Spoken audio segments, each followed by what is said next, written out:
Virendra Sehwag batting average 49.34, batting strike rate 104.34. Hi friends, welcome to Anuhya వేదిక.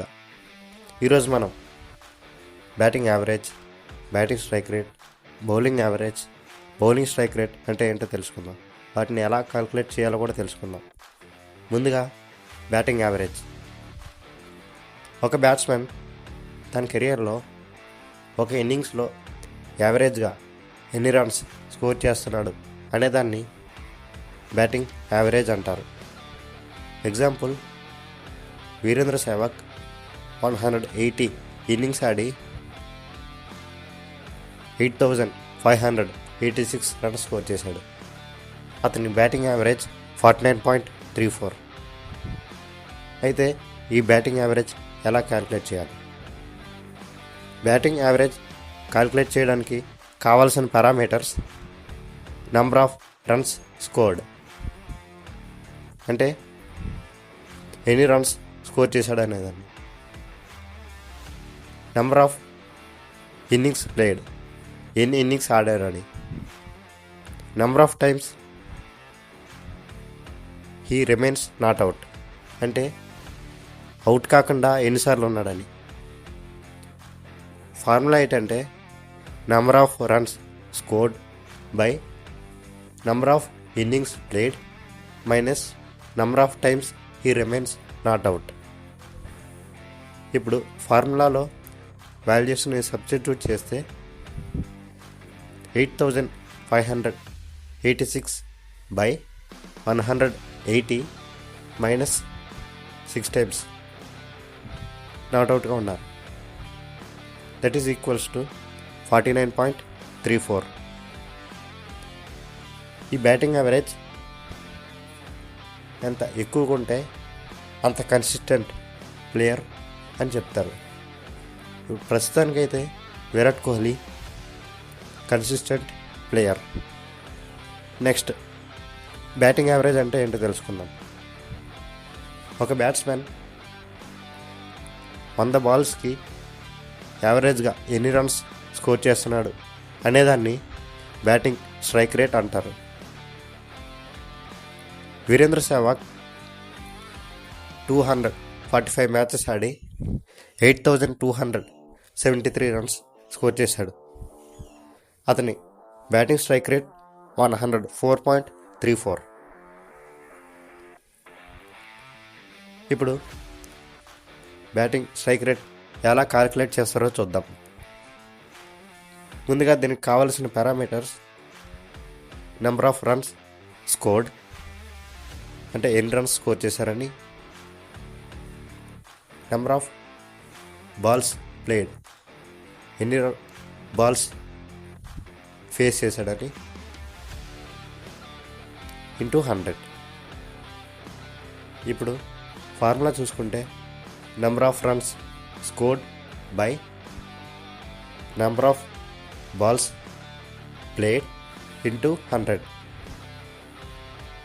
ఇప్పుడు చూసుకుంటే 8,273 బై ఎన్ని బాల్స్ ఫేస్ చేశారంటే 7,929 into 100. That is equals to 104.34. ఈ స్ట్రైక్ రేట్ ఎంత ఎక్కువగా ఉంటే అంత డిస్ట్రక్టివ్ బ్యాట్స్మెన్ అని చెప్తారు. ప్రస్తుతానికి వీరేంద్ర సెహ్వాగ్ నే highest. Next, bowling average. Bowling average అంటే ఏంటో తెలుసుకుందాం. ఒక బౌలర్ ఒక వికెట్ తీయడానికి ఎన్ని రన్స్ సమర్పించుకుంటున్నాడు అనేదాన్ని బౌలింగ్ యావరేజ్ అంటారు. అసలు ఈ బౌలింగ్ యావరేజ్ ఎలా క్యాల్కులేట్ చేస్తారు? ముందుగా బౌలింగ్ యావరేజ్ చేయడానికి కావలసిన parameters number of runs given, అంటే ఎన్ని రన్స్ ఇచ్చారు. నెంబర్ ఆఫ్ వికెట్స్ టేకెన్, అంటే ఎన్ని వికెట్స్ తీసుకుంటారని. ఇప్పుడు ఫార్ములా ఏంటంటే number of runs given by number of wickets taken. మనం అశ్విన్ని ఎగ్జాంపుల్గా తీసుకుంటే అతను 12,839 రన్స్ ఇచ్చారు. అలాగే 537 వికెట్స్ తీశారు. ఇప్పుడు ఫార్ములాలో వేస్తే 12,839 by 537 that is equals to 23.91. అంటే ప్రతి 24 రన్స్కి ఒక వికెట్ తీస్తారు అని అర్థం. ఈ బౌలింగ్ యావరేజ్ ఎంత తక్కువగా ఉంటే అంత కన్సిస్టెంట్ బౌలర్ అని చెప్తారు. ప్రస్తుతానికైతే ముత్తయ్య మురళీధరన్ దీంట్లో ఫస్ట్ ప్లేస్లో ఉన్నారు. Next bowling strike rate. ఒక బౌలర్ ఒక వికెట్ తీయడానికి ఎన్ని బాల్స్ వేయాల్సి వస్తుంది అనేదాన్ని బౌలింగ్ స్ట్రైక్ రేట్ అంటారు. డేల్ స్టెయిన్ తన టెస్ట్ కెరియర్లో 171 ఇన్నింగ్స్ ఆడి 439 వికెట్స్ తీశాడు. అతని బౌలింగ్ స్ట్రైక్ రేట్ 42.39. అసలు ఈ బౌలింగ్ స్ట్రైక్ రేట్ ఎలా క్యాలిక్యులేట్ చేస్తారు?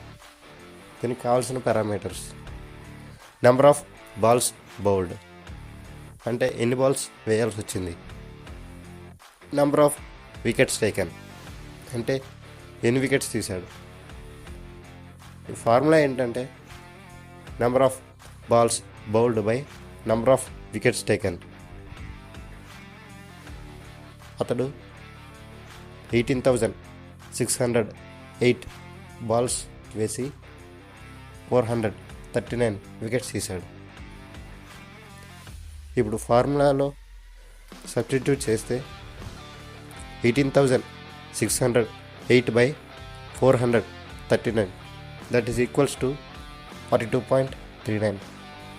అంటే ప్రతి 42 బాల్స్కి ఒక వికెట్ తీస్తారని అర్థం.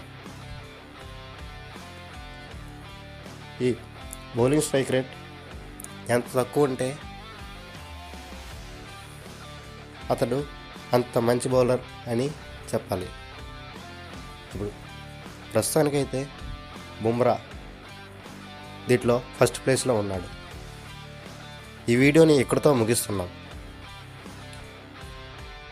For more exciting updates, please do like, share, subscribe Anuya Vedika. Follow us on Instagram and Facebook. Thank you for your support.